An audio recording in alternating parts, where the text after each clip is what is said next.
வணக்கம் நண்பர்களே. உலகம் இப்போ இருக்கிற சூழ்நிலையில ஒருவேளை போர் வந்தா நாம என்ன பண்ணுவோம்னு யோசிச்சிருக்கீங்களா? இது பயமுறுத்துறதுக்காக இல்ல, விழிப்புணர்வுக்காக. நாம இப்போ வாழ்ந்துகிட்டு இருக்கிற இந்த உலகம் ரொம்பவே வேகமா மாறிக்கிட்டு இருக்கு.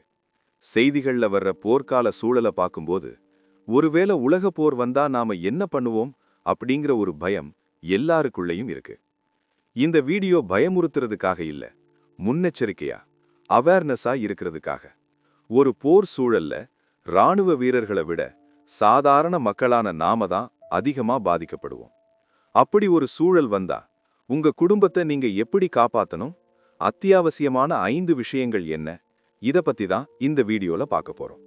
முதலாவது, வாட்டர் அண்ட் ஃபுட், அத்தியாவசிய தேவைகள். முதல் விஷயம் தண்ணீர் மற்றும் உணவு.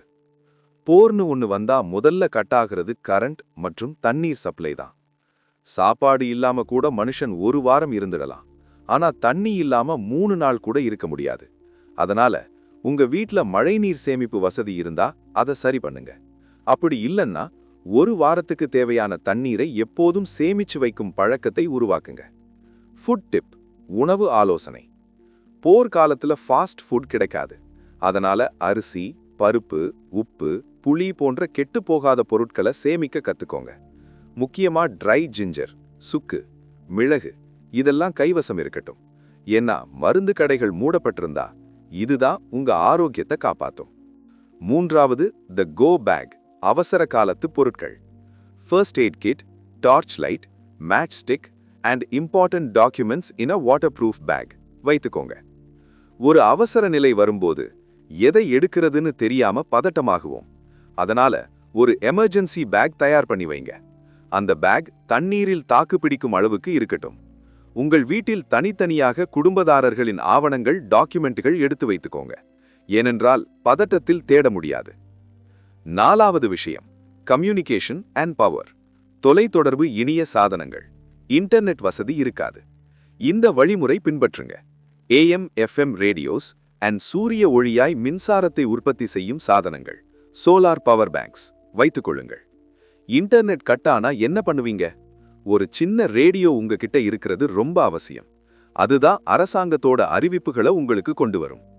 ஐந்தாவது மற்றும் மிக முக்கியமான விஷயம், தனித்து இருக்காதீர்கள். Don't be a lone wolf. நம்ம ஊர்ல ஒரு பழமொழி உண்டு, கூடி வாழ்ந்தால் கோடி நன்மை. ஒரு பெரிய போர் அல்லது பேரிடர் காலத்துல நாம மட்டும் தனியா தப்பிச்சிடலாம்னு நினைக்கிறது மிகப்பெரிய முட்டாள்தனம். ஏன்னா ஒரு மனுஷனால எல்லா வேலையையும் செஞ்சிட முடியாது. உதாரணத்துக்கு, உங்களுக்கு சமைக்க தெரியலாம், ஆனா உங்க அக்கம் பக்கத்துல இருக்கிற ஒருத்தருக்கு முதலுதவி செய்ய தெரிஞ்சிருக்கலாம். இன்னொருத்தருக்கு எலக்ட்ரிக்கல் வேலைகள் தெரியலாம்.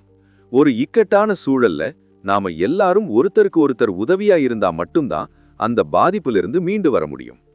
அந்த நேரத்துல மதங்கள், சாதிகள், பிரிவினைகள் உதவாது. ஒற்றுமைதான் உதவும். உங்கள் மீது நம்பிக்கை வைத்து சூழ்நிலையை தைரியத்தோடு மேற்கொள்ளவும். விழிப்புணர்வோடு இருங்கள். எல்லா விஷயத்தையும் தெரிந்து வைத்துக் கொள்ளுங்கள். வருங்காலங்களில் ஆபத்தாகத்தான் இருக்கும். தைரியத்தோடு சூழ்நிலையும் மேற்கொள்ளுங்கள். ஏனென்றால் பாதிக்கப்பட போகிறது சாதாரண மனிதர்கள்தான்.